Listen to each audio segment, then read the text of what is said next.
누가복음 18장 15절로 30절 말씀. 사람들이 예수께서 만져주심을 바라고 자기 아기를 데리고 오매 제자들이 보고 꾸짖거늘 예수께서 그 어린아이들을 불러 가까이 하시고 이르시되 어린아이들이 내게 오는 것을 용납하고 금하지 말라. 하나님의 나라가 이런 자의 것입니다. 내가 진실로 너희에게 이르노니 누구든지 하나님의 나라를 어린아이와 같이 받아들이지 않는 자는 결탄코 거기 들어가지 못하리라 하시니라. 어떤 관리가 물어 이르되 선한 선생님이여 내가 무엇을 하여야 영생을 얻으리이까. 예수께서 이르시되 내가 어찌하여 나를 선하다 일컫느냐. 하나님 한 분 외에는 선한 이가 없느니라. 내가 계명을 안 하니 간음하지 말라, 살인하지 말라, 도둑질하지 말라, 거짓 증언하지 말라, 내 부모를 공경하라 하였느니라. 여짜오되 이것은 내가 어려서부터 다 지켰나이다.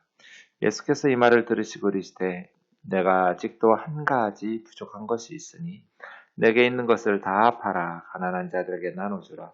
그리하면 하늘에서 내게 보화가 있으리라. 그리고 와서 나를 따르라 하시니 그 사람이 큰 부자이므로 이 말씀을 듣고 심히 근심하더라. 예수께서 그를 보시고 이르시되 재물이 있는 자는 하나님의 나라에 들어가기가 얼마나 어려운지 낙타가 바늘귀로 들어가는 것이 부자가 하나님의 나라에 들어가는 것보다 쉬우니라 하시니 듣는 자들이 이르시되 그런즉 누가 구원을 얻을 수 있나이까. 이르시되 무릇 사람이 할 수 없는 것을 하나님은 하실 수 있느니라. 베드로가 여짜오되 보옵소서 우리가 우리의 것을 다 버리고 주를 따랐나이다. 이르시되 내가 진실로 너희에게 이르노니 하나님의 나라를 위하여 집이나 아내나 형제나 부모나 자녀를 버린 자는 현세에 여러 배를 받고 내세의 영생을 받지 못할 자가 없느니라 하시니라. 아멘. 누가복음이 세 부분으로 크게 이루어졌다고 했습니다. 북부 갈릴리에서의 사역, 그 다음에 갈릴리에서 예루살렘으로 오는 길 위에서의 본문, 그 사역, 예루살렘에서의 사역 이렇게 나눌 수 있는데요. 오늘 본문도 지금 예루살렘을 향해 가고 있는 길 위에서의 본문입니다. 길 위에서의 본문이 9장 51절에서 시작되는데요. 19장 44절까지인데요. 9장 51절에서 19장까지 길 위에서의 본문 중에서 9장 51절부터 오늘 앞에 나오는 18장 14절까지는 누가복음의 독자 노선이라고 하면 돼요. 주로 누가복음에만 나오는 내용들이 많았어요. 그런데 오늘 본문에서부터는 이제 공관복음, 마태와 마가에도 나오는 그런 내용입니다. 마태복음 19장에 보면 아이들을 예수님께서 안수해 주시고 기도해 주심을 바라고 이제 부모들이 아이들을 데리고 예수님에게 오셨던 마가복음 10장 13절에서 16절까지 보면 예수님께서 어린아이들을 안고 안수해 주시고 축복해 주시고 이런 내용들과 병행되는 그러한 본문입니다. 부모의 마음은 동서고금을 막론하고 다 똑같겠죠. 우리 아이들을 예수님께서 안아주시고 귀여워해 주시고 복을 주시기를 그런 바라는 마음으로 데리고 왔겠죠. 저는 15절 볼 때마다 되게 좀 그립기도 하고 기도하게 되는데요. 옛날에 우리 교회 이랬거든요. 근데 이런 모습 참 보기 힘들어졌어요. 15절이. 사람들이 예수께서 만져주심을 바라고 안아주시고 안수 기도도 해주시고 축복해주시고 뭐 이런 거 바랐겠죠. 만져주심을 바라고 자기 어린 아기를 데리고 예수님께 온다는 옛날에 이런 모습 많았었거든요. 아이들 들쳐 업고 교회에 많이 나왔어요. 요즘은 이런 애기 엄마 아빠들 보기가 쉽지 않아요. 갓난 아이들 들쳐 업고 교회 나와서 아니면 뭐 구역 예배, 우리 캠프 모임 같은 거 하러 모여서 열심히. 어떤 엄마가 좋은 엄마예요? 어린 아이들을 포대기에 돌돌 말아서 들쳐 업고 예배에 나오는 엄마가 좋은 엄마예요? 아니면 우리 아이 따뜻한 집에서 좋은 옷, 좋은 집에서 편안히 쉬게 하는 게 좋은 엄마예요. 저는 우리 어머니에게 너무 감사한 게 공부 많이 못하셨지만 저를 어려서부터 그냥 포대기에 들러매고 들쳐업고 우리 다섯 아이들을, 우리 형제들을 부지런히 교회 데리고 다니신 거. 새벽 예배든 수요 예배든 금요 기도회든 그냥 모임 때마다 열심히, 네. 좋은 집에서 우리 아이 힘드니까 새벽에 좀 더 잠을 자게 하는 게 좋은 엄마일까요? 아니면 같이 깨워서 기도하러 새벽 예배 나오는 엄마가 아이에게 더 좋은 것을 주는 엄마일까요? 물어뭐 하겠어요. 아이들을 들쳐업고 예수님께서 만져주심을 바라고 나오는 이 엄마들, 참 이 모습들이 그립기도 하고 기도 제목이 되기도 하고, 다시 우리 교회에 아이들을 포대기에 들쳐매고, 코로나 상황이 아니어도 말이에요. 그렇게 아이들과 함께 예배하고 찬송하고 기도하고 신앙생활하는 모습들을 보여주는, 그렇게 본이 되는 부모님들이 많아져야 할 텐데 하는 기도를 하게 됩니다. 그 모습을 보면서 제자들이 보고 꾸짖습니다. 왜 그랬을까요? 예수님의 사역을 방해한다고 생각했겠지요? 저는 이 모습도 너무 이해가 돼요. 가끔 이제 저를 잘 모르시는 분들은 저와 함께 식당에 가서 식사를 하거나 할 때 제가 막 체할 것 같아요.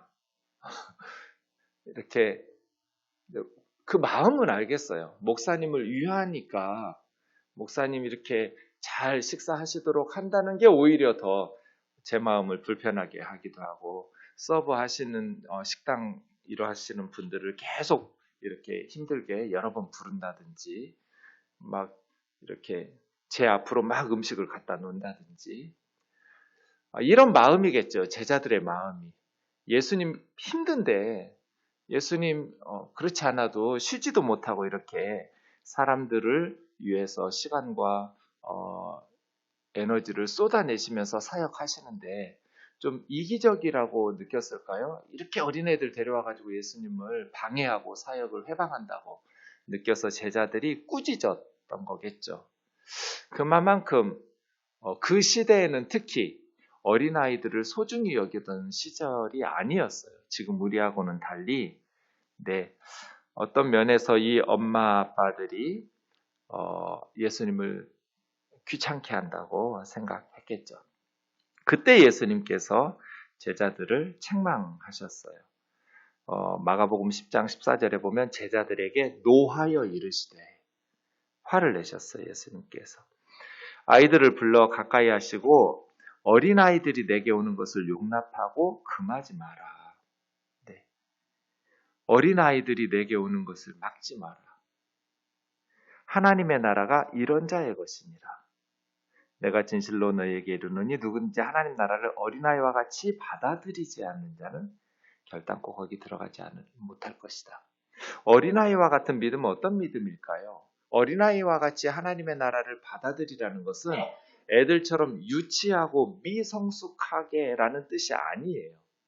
아이들처럼 온전한 신뢰예요. 아이가 어리면 어릴수록 자신의 생사를 온전히 부모님에게 맡겨야 돼요. 어린아이들처럼이죠. 네. 아이들은 자기 스스로 생존할 수 없어요. 갓난아이들은. 자신의 생존을 온전히 부모에게 맡기죠. 그게 좋은 믿음이죠. 하나님의 나라를 그렇게 받아들이라는 것이죠. 네. 아이들은 그냥 그대로 믿죠. 막 의심하거나 그런 게 없어요. 눈에 보이는 대로, 느끼는 대로. 어른들은 세뇌에 의해서 와, 우리 임금님이 정말 좋은 옷을 입고 있었다라고 속고 있을 때 어린아이는 임금님 벌거벗었다, 벌거벗은 임금님 하고 외치죠. 어린아이들이에요. 자신의 선입견이나 자신의 어떤 지식을 가지고 왜곡시키거나 뒤틀지 않죠. 바리새인들, 서기관들, 하나님의 아들 예수 그리스도, 메시아가 오셔서 그 많은 기적과 저자직강이잖아요. 예수님의 설교는. 구약의 말씀을 주신 주님께서 얼마나 명쾌하게 말씀들을 전해주세요. 그러면서도 예수님이 무슨 탐욕을 부린 것도 아니잖아요. 여우도 굴이 있고 새들도 보금자리가 있는데 인자는 머리 둘 곳이 없다. 무상진료. 그렇게 희생과 헌신을 하시면서 많은 기적과 능력으로 내 말은 믿지 않아도 나를 통해서 이루시는 하나님의 역사, 그 기적은 믿어라. 그 주님 말씀이잖아요.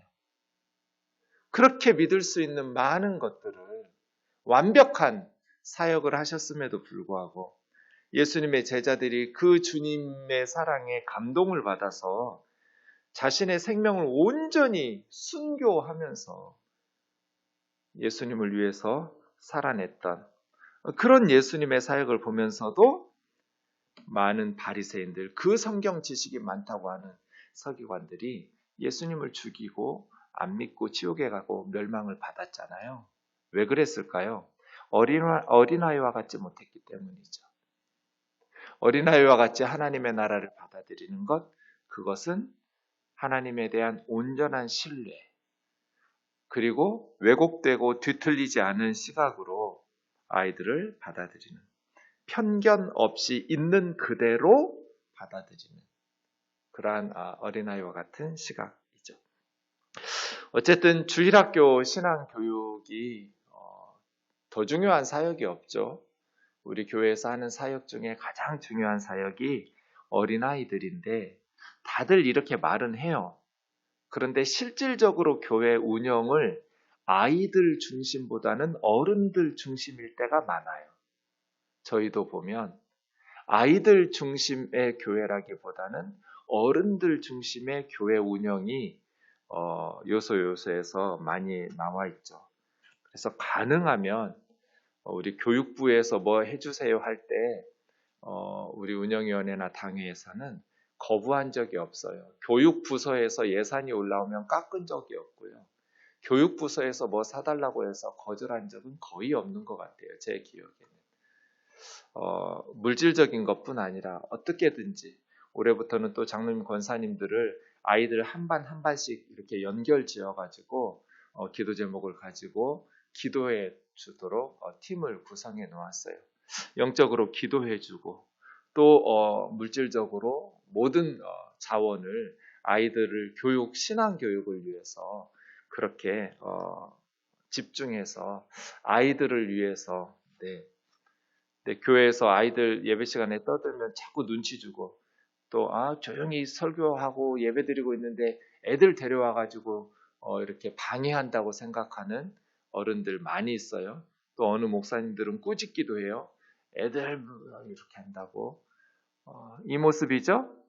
어린아이들이 주님께 오지 않으면 하나님의 나라가 어떻게 아이들의 심령 속에 들어갈 수 있겠어요? 그렇게 용납하고 금하지 마라. 예수님께 나오는 길 외에는 하나님 나라 들어갈 수 있는 방법이 없잖아요. 그러니까 모든 세대, 꼭 어린아이들뿐 아니라 가난하든지 몸에 장애가 있든지 좀 예배에 방해가 되는 한이 있더라도 우리가 함께 하나님의 나라를 섬겨가는 하여간 모든 사람들이 주님 앞으로 나와서 복음을 듣고 말씀을 듣고 예배할 수 있는 그러한 모습이어야겠죠. 18절부터는 마태복음 19장, 마가복음 10장에 나오는 본문입니다. 마태복음 19장 16절 이하, 마가복음 10장 17절 이하입니다. 마가복음 10장에 보면 이 청년, 마태 마가에는 부자 청년이라고 했고 누가복음에는 어떤 관리였습니다. 이 부자 청년은 리더급의 관리였던 것이죠. 마가복음에 보면 달려와서 꿇어앉아 이렇게 말했습니다. 참 부자고 높은 지위에 있는 사람이 이렇게 겸손하기 쉽지 않잖아요. 달려와서 무릎을 꿇고 예수님 앞에 앉아서 사람들 다 보는데 그렇게 또 혹은 질문 자체도 심오한 질문도 아니잖아요. 모두 다 그냥 아는 척 하면서 넘어가기가 쉬운데 영생에 대해서 겸손하게 묻고 찾고 선한 선생님, 내가 무엇을 해야 영생을 얻을 수 있겠습니까? 선한 선생님이라고 랍비들은 거의 안 쓰죠. 선하다는 단어는 하나님께만 써요. 그러니까 예수님께서 너 왜 나한테 선하다고 하냐고. 예수님이 이럴 말씀을 들을 자격이 없어서가 아니라 당시의 유대인들은 이 수식어를 하나님에게만 사용하기 때문에 선하신 분은 하나님 한 분뿐이라고. 하나님 외에는 선한 이가 없다. 네가 나를 하나님의 아들로 생각한다면 옳지만 나를 하나님으로 인정한다면 옳지만 하나님 한 분 외에는 선한 이가 없다. 네가 계명을 알지 않냐? 간음하지 말라 7계명, 살인하지 말라 6계명, 도둑질하지 말라 8계명, 거짓 증언하지 마라 9계명, 부모를 공경하라 5계명. 어려서부터 다 지켰습니다. 네, 굉장히 교만한 걸 하고 싶은데 예수님께서 그 청년을 보시고 사랑하셨다고 마가복음 10장 21절에 그랬어요. 인정하신 거잖아요. 네, 예수께서 그 청년 보시고 찡그리시지 않고 사랑스럽게 보셨어요. 어려서부터 다 지킨 거예요. 그러니까 이 사람이 부자 된 것은 탐욕을 가지고 막 도둑질하고 남의 거 거짓 증언해서 빼앗고 이러지 않았어요. 부모도 공경하고 살인, 간음, 도둑질, 거짓 증언 참 경건하게 살았던 부자예요. 경건하게 살아왔어요. 어떤 분들은 이 청년은 물질에 대한 욕심이 많았기 때문에 예수님께서 다 팔아서 주고 오라고 얘기하셨다고 하는데 아니요. 물질에 대한 욕심이 많았으면 이렇게 살았겠어요? 물질 욕심 많은 사람이 이렇게 경건하게 살지 않죠. 그 시절의 말이에요. 다 지켰습니다. 그때 주님이 한 가지 말씀하십니다. 한 가지 부족한 게 있다. 내게 있는 것을 다 팔아 가난한 자들에게 나누어 주라. 그리하면 하늘에서 내 부하가 있으리라. 그리고 와서 나를 따르라. 그 사람이 큰 부자이므로 이 말씀을 듣고 심히 근심하여 떠났다. 그럼 예수님 영생을 받으려면, 예수님을 따르려면 모든 재물을 다 팔아야 되는가? 아니에요. 우선 사복음서에 나온 이게 이제 언어적 습관인데요. 모두라는 단어가 성경에 나올 때는 하나도 빼놓지 않고 전부 다를 의미하지 않아요. 대부분 이런 뜻이거나 또 다른 의미가 있는 거예요. 예를 들어서 이 사람이 모든 가지고 있는 것을 다 팔아서 한 물건도 남겨놓지 않고 전 재산을 다 팔아서 논, 밭, 집, 가진 재물 다 팔아가지고 가난한 사람들에게 나눠주면 그 집 식구들은 뭐 먹고 살아요? 다라는 것이 하나도 남김없이 가지고 있는 모든 물건, 모든 소유를 다 팔라라면 그 식구들은 어떤 집에서 살고 뭐 먹고 살고 하겠냔 말이에요. 그러니까 모두 다라는 뜻이 대부분 이런 것을 문맥상 의미할 때가 많지 어느 누구도 그걸 가지고 한 개도 남겨놓지 않고 모두 이렇게 의미하지는 않아요. 여기에서는 특별히 더 한 가지 부족한 것이 뭐냐면 마가복음 10장 22절의 병행 본문에 보면 크테마라고 그래요. 재물이라고 표현한 것이 크테마라고 하는데 이게 토지예요. 토지. 그러니까 보통 이것은 그냥 어느 집이 소유하고 있는 모든 재물인데 다 재산을 크테마라고 하는데 기원전 한 400여 년 전부터는 특별히 토지에 제한적으로 사용된 단어예요. 재물이 많은 고로, 크테마가 많은 고로예요. 네. 그래서요. 예수님께서 요구하신 것은 만약에 너가 가진 재산을 다 팔아가지고 구제하고 나를 따르라. 그래야 영생을 얻을 수 있다. 이 예수님의 요구가 이 젊은 청년 관리가 들었을 때 말도 안 되는 소리라고 생각하면, 무슨 성경적이지 않아서 무슨 그렇게 해야만 영생을 얻습니까, 예수님? 하고 문제 제기를 할 수 있었다면 이 청년은 그냥 순순히 떠나지 않았을 거예요. 이 청년이 들은 예수님의 명령은 구약 성경에 근거해야 하잖아요. 하나님의 말씀에 근거해서 옳은 말씀이어야만 예수님의 말을 수긍하고 따를 수 있어요. 청년이 들을 때 말이에요. 앞에서 말씀하신 계명 20절에 이게 다 10계명에 나오는 것들이잖아요. 그런데 그거 다 지켰어요. 그런데 한 가지 부족한 것이 있다고 말씀하실 때 예수님의 말씀은 너가 하나님의 계명에, 구약의 하나님의 말씀에 비추어 보아 옳지 않은 일 한 가지가 있다는 거예요. 그게 뭐예요? 잉여 토지예요. 하나님께서 명령하신 희년법에 의하면 각 가족마다 자기 가정이 분배받은 토지가 있어요. 그런데 50년에 한 번씩 희년이 되면 원 토지 주인에게 돌려줘야 돼요. 그런데 예수님 때 되면 이제 이 사람뿐 아니라 원 토지 주인에게 잉여, 자기 가족의 몫을 제외하고 더 이상 많은 토지들은 그 집주인들에게, 토지 주인들에게 무상으로 다시 돌려줘야 돼요.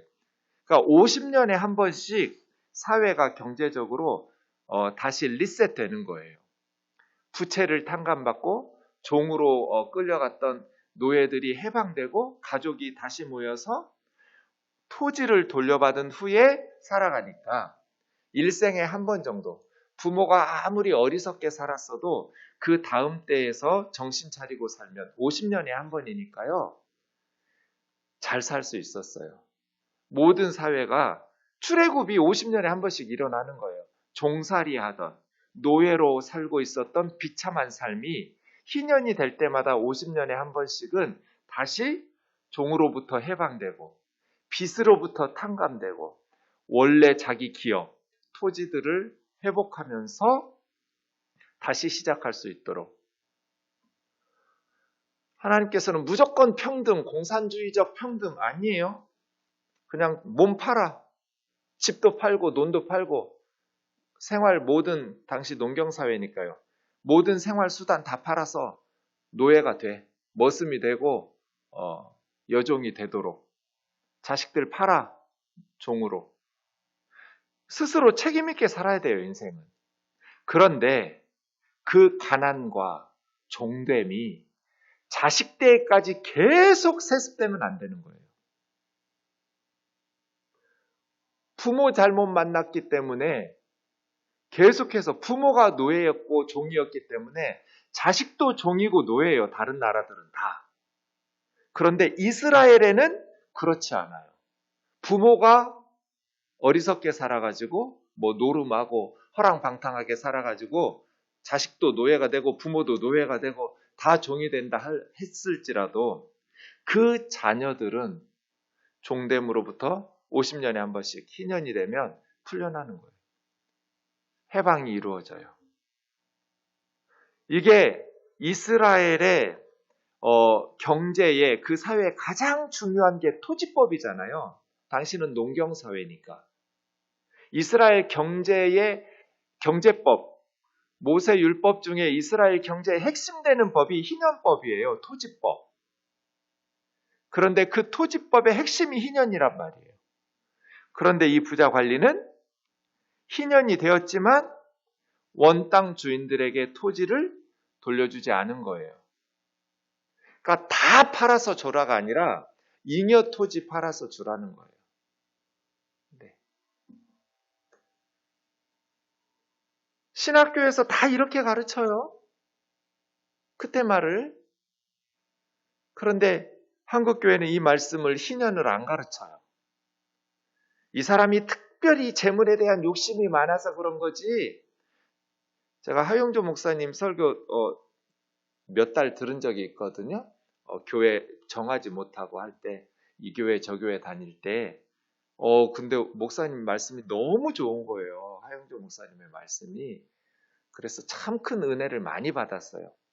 근데 어느 날 주일에서 이 말씀 설교하시는데 목사님이 이 부분은 성경 해석을 틀리게 하시네.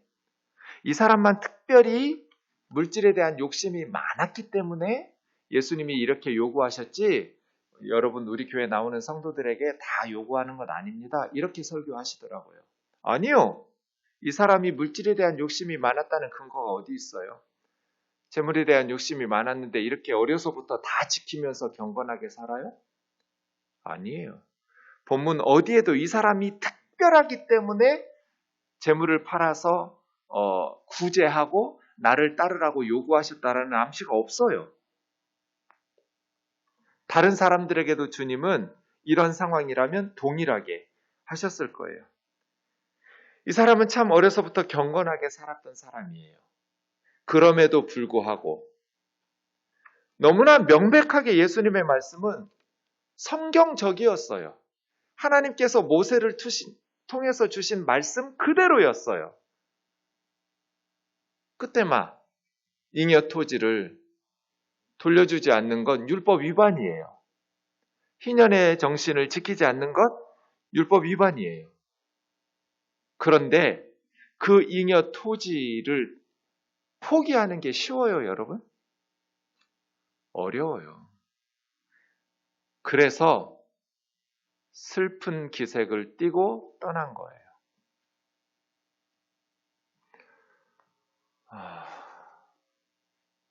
톨스토이가 아버지가 대지주였어요. 도스토예프스키하고 톨스토이는 비슷한 시대의 러시아의 대문호인데 글들을 보면 좀 달라요. 도스토예프스키는 가난한 사람이에요. 원래 아버지는 의사 출신이니까 그렇게 가난하진 않았는데 워낙 이 사람이 그냥 허풍대풍 사는 사람이에요. 도스토예프스키는. 사치도 심하고 절제하지 못하는. 그러다 보니 평생 돈에 찌들렸어요. 그래서 돈 벌기 위해서 소설 쓴 게 많아요. 도스토옙스키 작품에는. 톨스토이는 좀 정반대예요. 대지주의 아들이에요. 그런데 톨스토이가 예수님의 말씀을 듣고 이 말씀 말이에요. 그리고 이 말씀에 대한 해석인 미국에서 헨리 조지라는 크리스찬이 설파하고 있었던 진보와 빈곤이라는 명저서를 썼던 헨리 조지의 영향을 받아서 러시아의 레프 톨스토이가 아버지로부터 물려받았던 토지를 소작농들에게, 농노들에게 무상으로 다 배부해줘요. 예수님 말씀, 요 말씀 지키겠다고. 톨스토이의 부활 같은데 소설에 보면 네올루도프라는 주인공이 변화되는 내용들이 요 희년법, 토지법, 예수님의 법들을 이야기하는 그런 대사들이 여러 번 나와요. 헨리 조지도 실명으로 부활이라는 톨스토이의 소설에 나와요. 헨리 조지 이야기를 해요. 네올루도프가.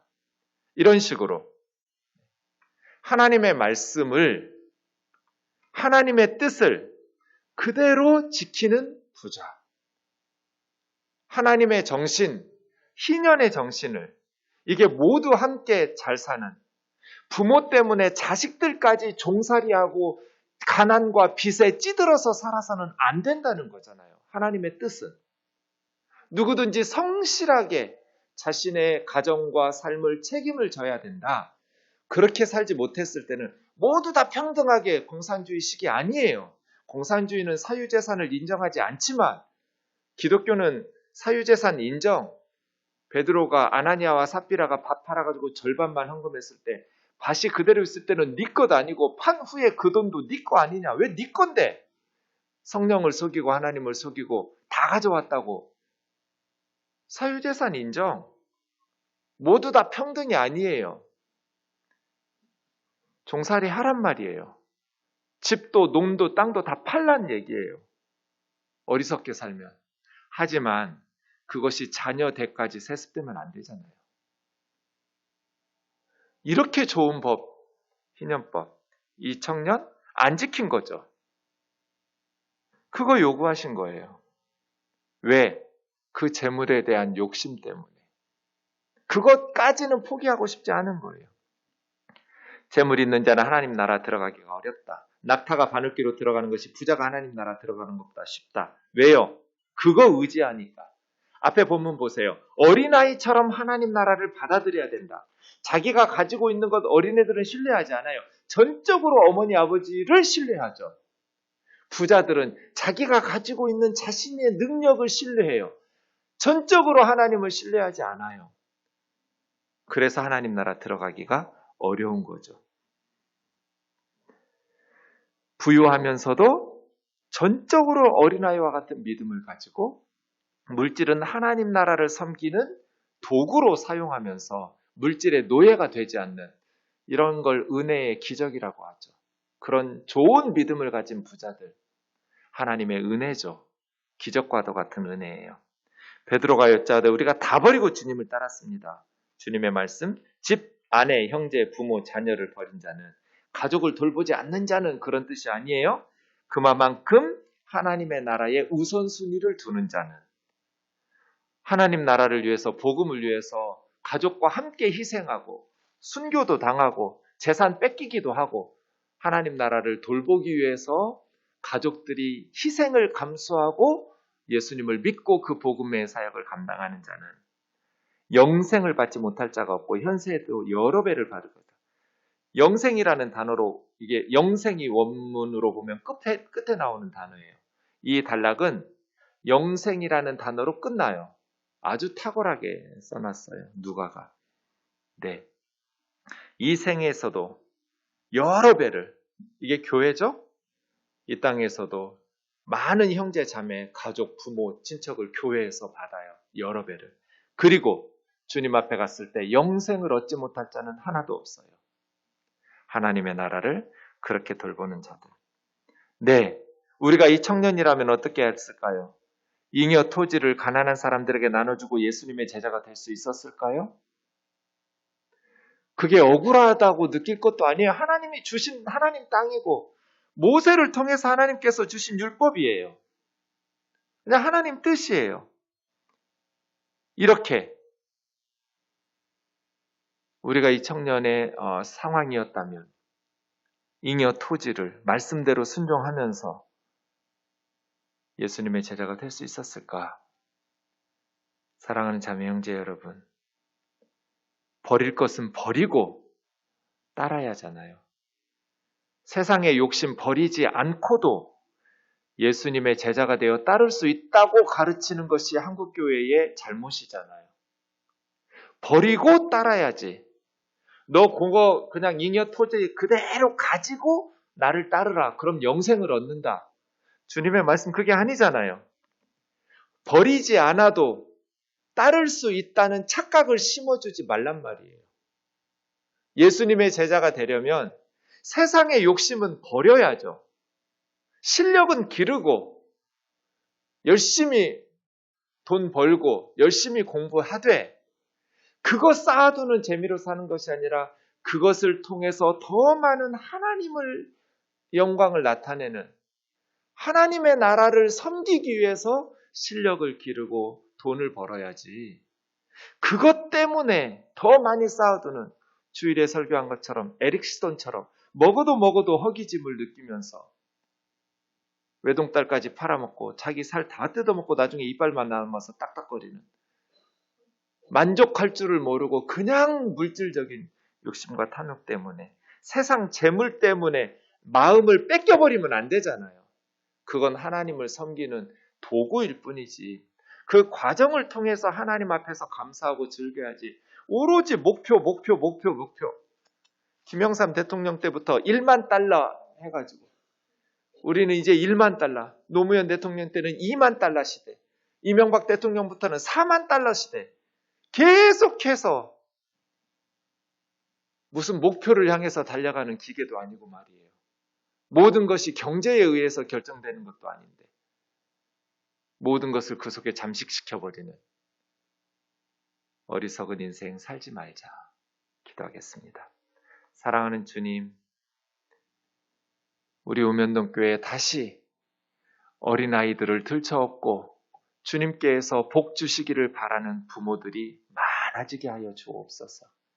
우리 교회의 어린아이들이 많아지게 하여 주옵소서.